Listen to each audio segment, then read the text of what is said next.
So here we go with the Mod 12 group test. Now on the board, I have this, correct? I will probably, most likely, what I'm planning to do is pass out a little piece of paper that has these guys on it to you tomorrow. So you will get these. They might not be in this order, but I personally find it easiest or more helpful to go through and label them before I take my test. So I'm going to look at anything that has an R in it, and I'm going to call it geometric. What else has an R in it? This guy has an R. And this one has an R.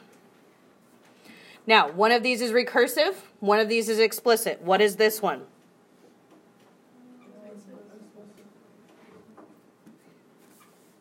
That one is the sum because it has an S.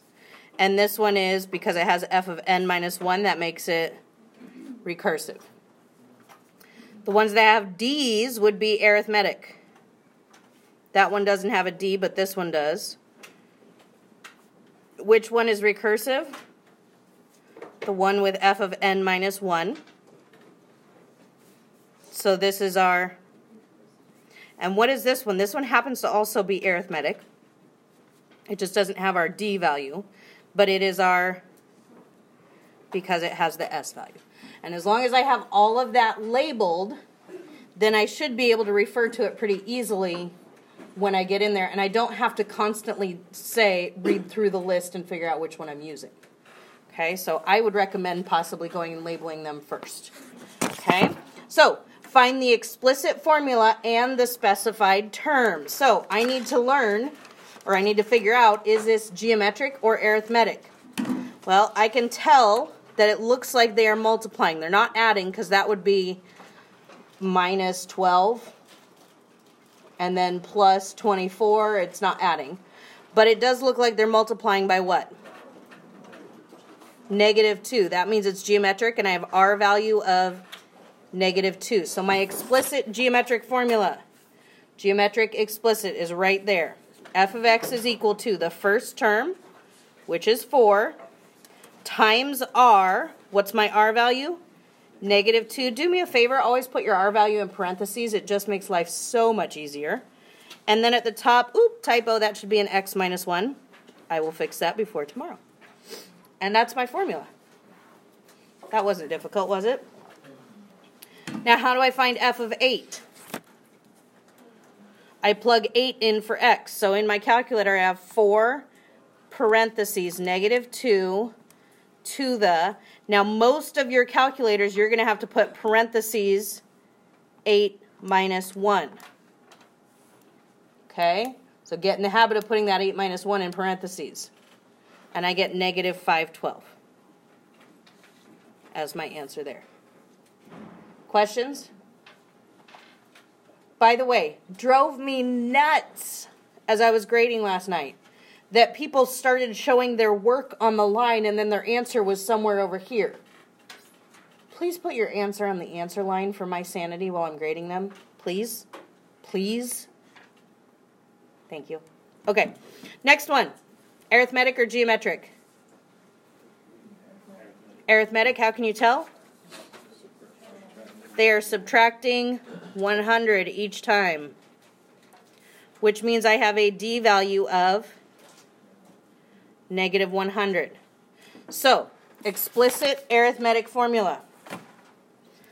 Arithmetic recursive, arithmetic sum, arithmetic explicit. So, f of x equals f of 1 plus D, well in this case it would be minus 100, times x minus 1. I'll change that again also on the notes.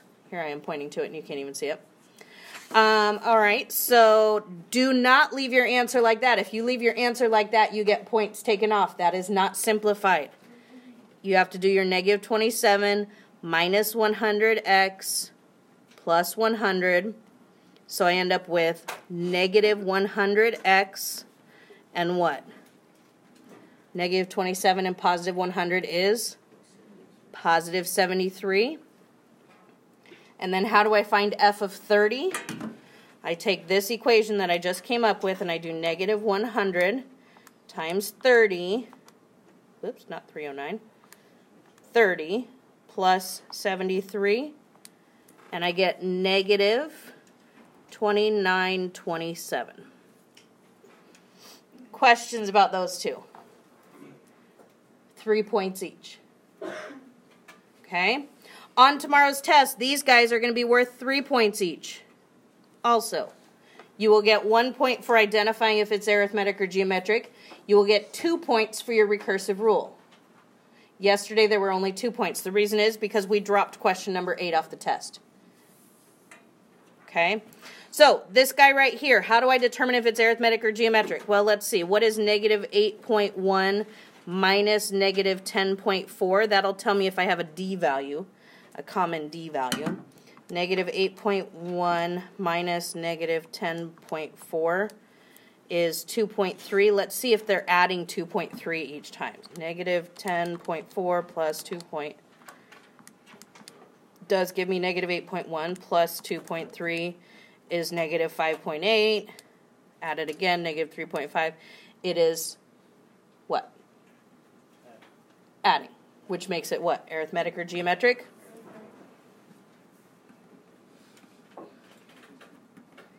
With a D value of 2.3.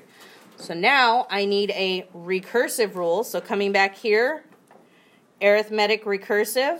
So f of x equals f of, again, I will fix those before your test, f of x minus 1 plus 2.3. Now that only gets you one of the 2 points for your recursive rule. What has to be there for your recursive rule? You must include the first term. That is the second point for your recursive rule. Do you need the first term for an explicit rule? No, but a recursive rule must have that first term. Capiche? Okay. Next one. I'm thinking it's not arithmetic because 432 to 72 is a lot, and 72 to 12 is a lot less. I don't know exactly what it is, but I can tell that those two numbers are not the same, right? So my next option might be geometric. So let's see, 72 over 432. What does that equal? 72 divided by 432, and I want it as a fraction. Oops, sorry, wrong calculator. As a fraction is 1/6. So let's see, what's 72 times 1/6? Times 1/6 is 12. We're looking promising. Times 1/6 is 2. Times 1/6, I have 1/3. So I do have 1/6 is what it's being multiplied by, which means it's an R value. So what do I have, arithmetic or geometric?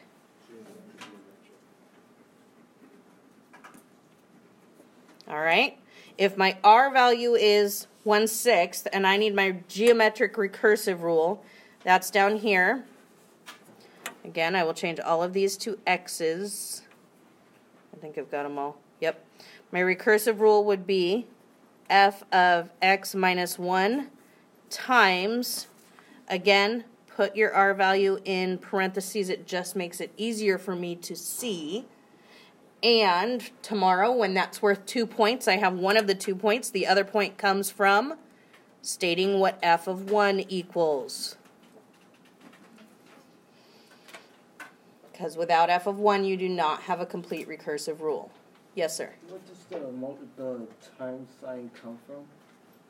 What does the times sign come from? Yeah, like the dot, the multiplying. Is it only for geometric? Only for geometric. Arithmetic, it's plus. Okay. If I look here, arithmetic, it's plus. Geometric, it's times. Okay? And when I'm looking at the formula, or when I'm looking at the sequences, arithmetic, you're adding each time, so it makes sense to have a plus. Geometric, you're multiplying by 1/6 each time, so it makes sense to have a multiply. Okay? Questions about those ones? Again, 3 points each tomorrow. Yes? If I just left it as a decimal instead of a fraction, would it still be marked as I want you to have a fraction because they are speaking in fractions.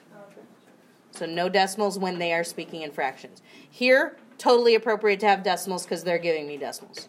So again, try and continue on in the language they're speaking. All right, 5, 6, and 7 gave people a lot more trouble than I thought it would. Number 5, is that an explicit rule or a recursive rule? It's a recursive rule. How do I know? It gives you the first term and it's got that boy right there. It says f of x minus 1. What does that mean? The term before it. Right? That's what you translate it to. So if I want to find the second term, I take 2, I add the term before the second term. What's the term before the second term? And then I'm going to divide it by 2. What's 2 plus negative 34? Divided by 2 is negative 16. Yes? So all of this is we're just taking the first term and then the other term? And then putting it over 2? You're taking 2, adding the term before it, before whatever term you're trying to find, and then dividing it by 2. So if I'm looking for the third term, I take 2, I add, what's the term before the third term? The second term. So I'm going to add negative 16 this time, and I'm going to divide by 2. What's 2 plus negative 16? Negative 14. Divided by 2 is negative 7. To find the fourth term, right, 1, 2, 3, 4, I take 2. I add the term before the fourth term, which is the third term, and I divide by 2. That gives me negative 5 over 2, which does not reduce nicely. So I'm going to call it negative 5 over 2. And I'm going to leave it as a fraction because the equation itself was written as a fraction. So? 3 points, 1 point, 2 points, 3 points. Number 6 is easier. It says the first term is negative 4, but what does it say to find the second term? You take the term before it, and you multiply it by 2. What pattern does that follow? This one's geometric. This one wasn't arithmetic or geometric. That's just a funky formula. This one happens to be geometric. So they're saying, take the term, multiply it by 2, and that's how you get the next term. So negative 4 times 2 is negative 8. To find the third term, I take the second term and multiply it by 2. That gives me negative 16. And then the last one would be negative 32. That one was also recursive because it has that term before idea. What about this one? Recursive or explicit? Explicit does not give you the first term. You notice that? So how do I find the first term? Plug in 1. 2 times 1 is 2. Plus 5 is 7. Squared is... How about the second term? 2 times 2 is 4. Plus 5 is 9. Squared is... And the third term, 2 times 3 is 6. Plus 5 is 11. Squared is 121. Now, all of a sudden on number 8, everybody wanted to use the arithmetic sum formula. Is that arithmetic? It would be if it didn't have that squared, but as soon as it has that squared, that's quadratic. That's not linear, right? So I can't use that formula. So I literally go to my calculator and type in 49 plus 81 plus 121. And when I type that into my calculator, I get 251. Another way you can tell that it's not arithmetic is to get from 49 to 81. You are adding 32. And to get from 81 to 121, you are adding 40. If you are not adding the same thing both times, you do not have an arithmetic sequence. Questions there? Yes. Where'd you get the 49 49 I got by plugging in 1, because this is term number 1, this is term number 2, this is term number 3. So if I plug in 1, 2 times 1 is 2, plus 5 is 7, and 7 squared is 49. Okay. Any other questions? All right. So again, on tomorrow's test, this guy's not going to be there, the sum question there. But these 3 will be. Use a sum formula. How many sum formulas do I have here? 2. I have an arithmetic sum and a geometric sum. So these have to fit either arithmetic or geometric. So number 9, is it arithmetic or geometric? Arithmetic. How do you know? Because it looks like y equals mx plus b, right? This one, arithmetic or geometric? Geometric. You have your times. Arithmetic or geometric for number 11? Okay, so now that I know what formulas I'm going to use, let's look at our arithmetic sum formula. The sum of n terms. Well, if I'm going from 1 to 30, what is n? 30. So let's see. To find the sum, I'm going to take 30, and I'm going to multiply it by this big old fraction. And this big old fraction is the first term plus the last term divided by 2. Right? How do I find the first term here? Plug in 1. 6 times 1 is 6, plus 4 is 10. How do I find the last term? Plug in 30. 6 times 30 is 180, plus 4 is 184. So let's see. 10 plus 184 divided by 2 times 30 is 2910. Was that terribly difficult? Let me do the other arithmetic one, since I have that formula fresh in my brain.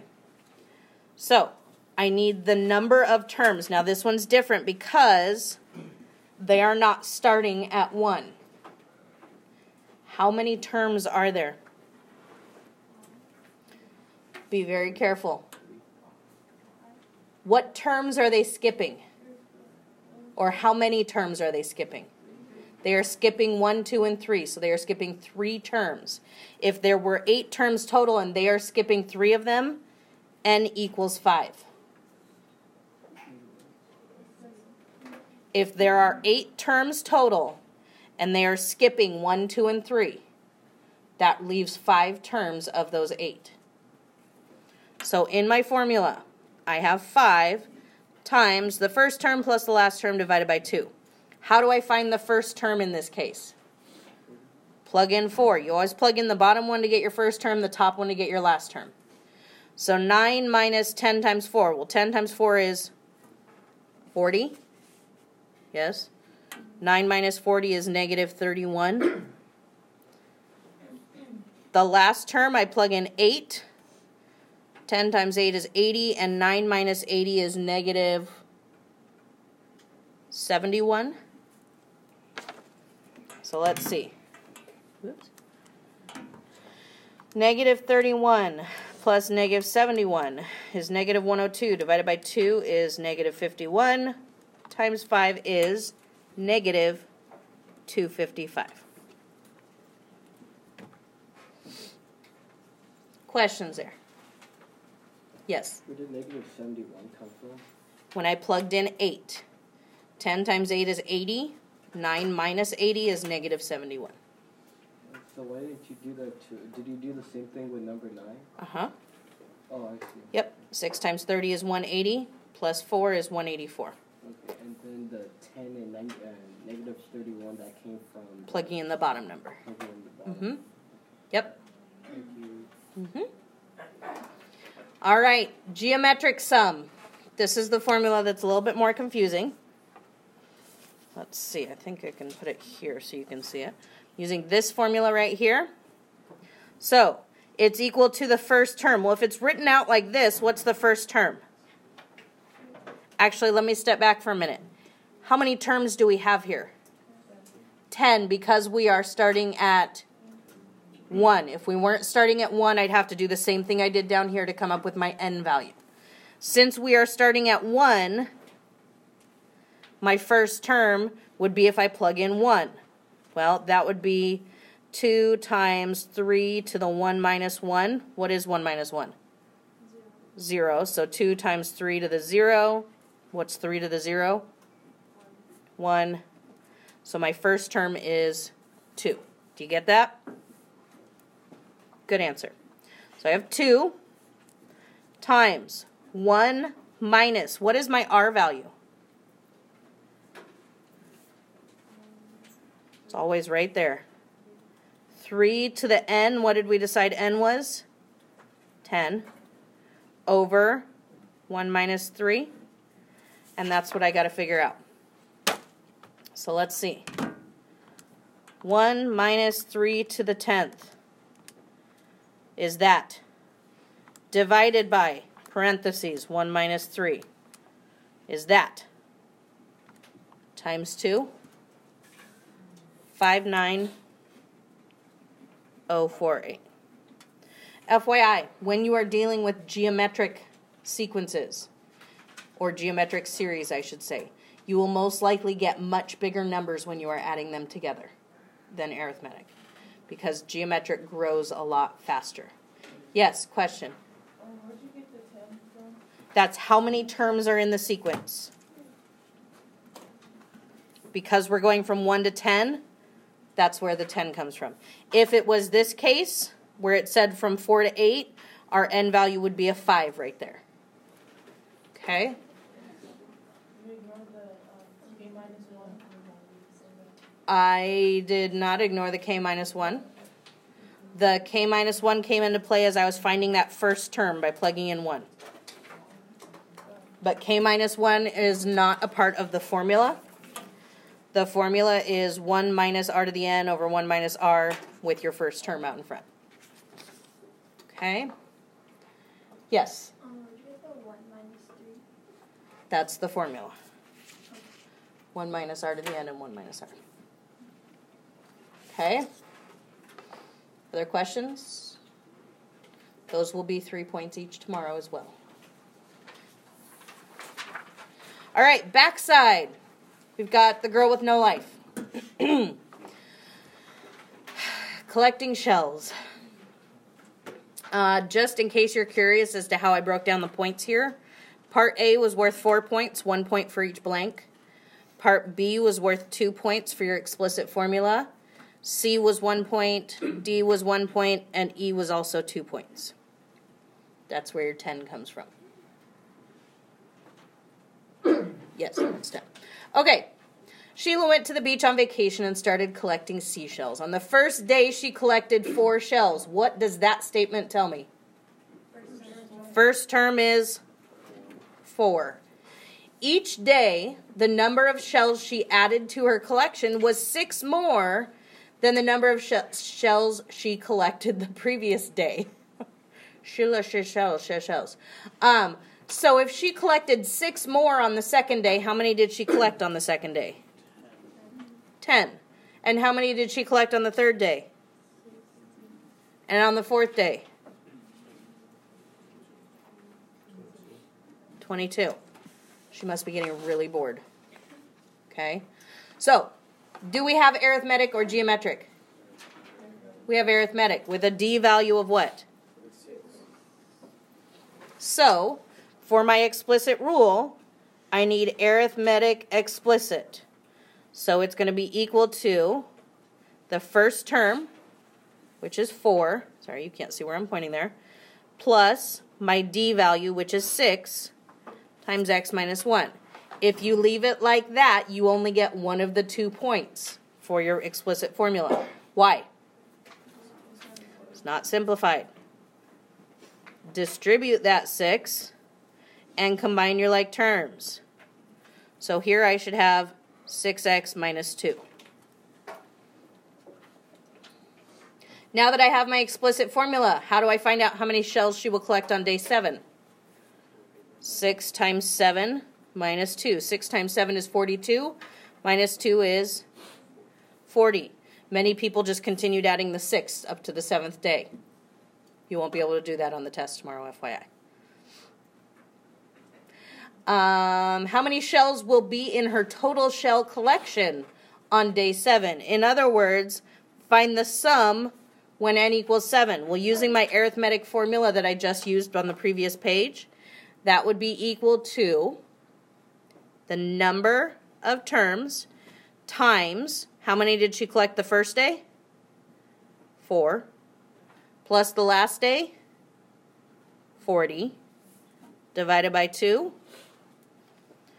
Well, let's see. 4 plus 40 is 44. Divided by 2 times 7 is 154. And then finally, represent this series using sigma notation, and I've provided the sigma for you. Somebody asked me a question yesterday about the E. That is not an E, people. That is a sigma. So, we always start off with x equals 1 on the bottom. Some people put n equals 1 and then they wrote their equation with x. Doesn't make sense to switch letters. So if you're going to use n, that's fine. Just make sure when you write your equation it has an n in it, not an x. Represent this series. So it's actually referring to part D. That's the series. Series means plus, right? Not sequence, which is just the numbers. So how many terms were in the series that we added up here to get 154? 7. You don't write x equals, you just write 7. And what do I write over here? 6x minus 2, your explicit formula. Do not write the f of x equals, just the 6x minus 2. If you look at the previous page, none of these have the f of x equals. Okay, but that's what my sigma notation looks like, and that's worth 2 points right there. Okay, questions about that word problem? Okay, tomorrow I don't think it's about seashells, but it does have the same things that you need to be able to answer about it. I give you a scenario of a sequence. You have to come up with the first terms. You're not going to be able to just count out to the 7th term because I ask you for like the 20th term or the 40th term or something, and it would just take you way too long to get there. It's a lot faster to use the sum formula. Okay? All right. Now we have the 2-pointers and the 3-pointers. Given a term in an arithmetic sequence and the common difference, find the explicit formula. Arithmetic explicit. So we're right here. F of x equals f of 1 plus d times x minus 1. That's the formula I'm using for that one because it tells me it's arithmetic. That's also the formula I'm using for that one because it says arithmetic also. The other two say geometric, so I'll get to those in a minute.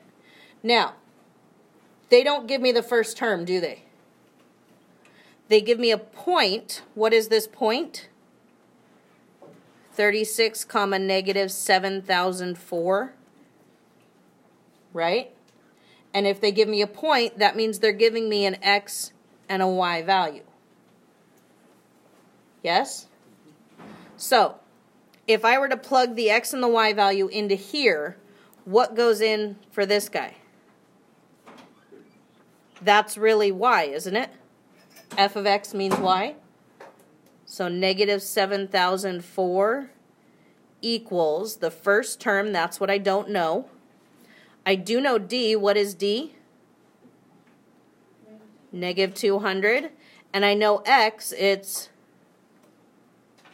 at least x for that y value.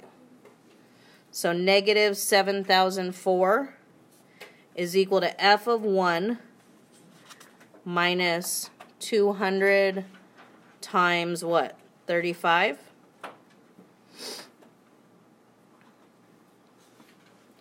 Negative 7,004 equals f of 1 minus this actually equals 7,000. So I add 7,000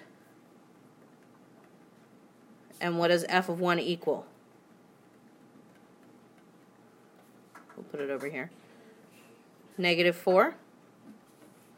So I now know f of 1, and I know d. I can write my equation, can't I? F of x equals f of 1 plus negative 200. I should have put a minus sign there, but I'll fix it in a minute. Times x minus 1. But I have to simplify it out. Negative 4. Let's see. This would be minus 200x and plus 200.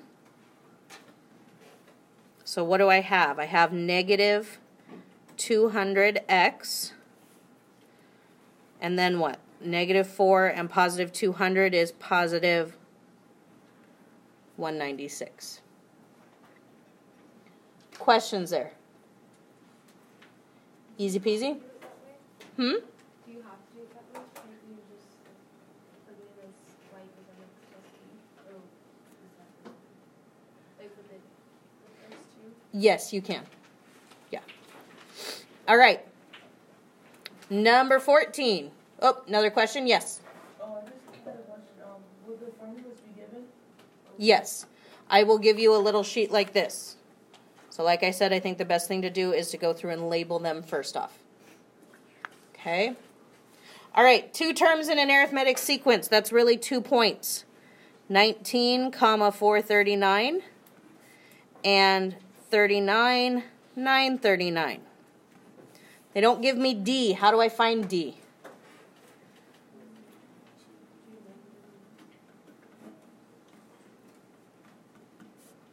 So that would be 939 minus 439 over 39 minus 19. And that gives me 500 over 20, which reduces to what? 25. And that is my D value. Okay, now I'm going to plug in one of the points just like I did up here. I'm going to plug in one of the points and my D value to find what f of 1 is. I'm going to use this point because it's got smaller numbers. So, what plugs in for f of x? 439 is equal to f of 1, which I don't know, plus my D value, which is 25. And what's the x value? If I'm using 439, the x value is 19.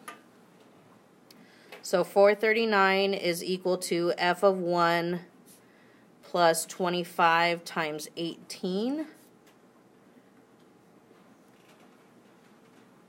Anyone know what 25 times 18 is off the top of their head? 25 times 18 is 450. Subtract 450. And f of 1 is equal to negative 11. So I now know f of 1 and I know D, so my formula will be f of 1 plus D times x minus 1, and I do have to distribute negative 11 plus 25x minus 25. So let's see, I have 25x. And what's negative 11 and negative 25? Negative 36. So? Questions? Because now we go on to geometric. All right. What is my geometric rule? Let's see. Geometric explicits, the first one listed there. F of x is equal to f of 1 times r to the x minus 1. So I need f of 1 and I need r. Well, they give me r, but they don't give me f of 1. But they give me a point, 5, 1875. So what is going to get plugged in for f of x? 1875 is equal to the first term, which I don't know, times what's my r value? Negative 5 to the, what's my x value? 5 minus 1. So 1875 equals f of 1 times negative 5 to the 4th. A ton of people got this wrong, and I'll tell you exactly why you got it wrong. Your negative 5 is being raised to the 4th power, which means you have negative 5 times negative 5 times negative 5 times negative 5. You are going to end up with a positive result, correct? If you do not put your negative 5 in parentheses, you do not end up with a positive result. You end up with a negative result, and that's a problem. So you must put that negative 5 in parentheses as you're raising it to the 4th power. It gets you 625. So 1875 equals f of 1 times 625. How do I find f of 1 then? Divide by 625. Oops, that doesn't cancel. 1875 divided by 625. 3 is what is equal to f of 1. So many groups got negative 3 because they didn't put that negative 5 in parentheses. So, I know f of 1, I know r, therefore I know my formula. My formula is f of 1, which is 3, times r to the x minus 1. Easy peasy? Questions? All right, last problemo. 2 terms. So let's see, 4, 16, and 7, negative 2. Find the explicit formula. This is the one where I have to plug in both points and then do that division thing. So if I plug in 4, 16 into this formula, what goes in for f of x? 16 equals f of 1 I don't know, times r I don't know, but I do know x. What's x? 4. So this simplifies to 16 equals f of 1 times r to the 3rd. Correct? Doing the same thing with this point. What goes in for f of x? Negative 2 equals f of 1 I still don't know, r I don't know, but I know x is what? Minus 1, which simplifies to negative 2 equals f of 1 times r to the 6th. Now, what do I do with these two simplified equations? I write them one on top of each other, and which one goes on top? The one with the bigger exponent. So I'm just going to go ahead and write the smaller exponent one directly under, just so that I don't have to take the time writing that one again, and do my division. What's negative 2 divided by 16? Negative 1 over 8 equals, my f of 1's cancel, and what's r to the 6th over r to the 3rd? R to the 3rd. So how would I find r? Take the cube root. Well, the cube root of negative 1/8 is negative 1/2. You can take the cube root of a negative number. It remains negative. Cube root of 1 is 1. Cube root of 8 is 2. That's my r value. How do I find my first term? Plug it back into, I can plug it in either here or to this guy right here. I'm going to plug it in here, though, because it's got the smaller exponent, so that makes it easy. So 16 equals f of 1 times, my r value is negative 1/2 cubed. So 16 equals f of 1. What's negative 1/2 cubed? Negative 1/8, right? 1 to the 3rd is 1, 2 to the 3rd is 8, and negative number cubed is still negative. So how do I get f of 1 by itself now? Multiply by what? The reciprocal, negative 8 over 1. Negative and negative cancel, so I'm left with f of 1. And 16 times negative 8 over 1, which is just negative 8, is negative 128. So if I put f of 1 and my r value into the equation, my final answer is f of x equals negative 128 times what? Negative 1/2 to the x minus 1. Again, put your r value in parentheses. Questions? All right, my work is done. If you cannot quickly identify what formula is what, you're going to waste a lot of time during the test tomorrow and you might not finish. Okay? All right. Happy studying.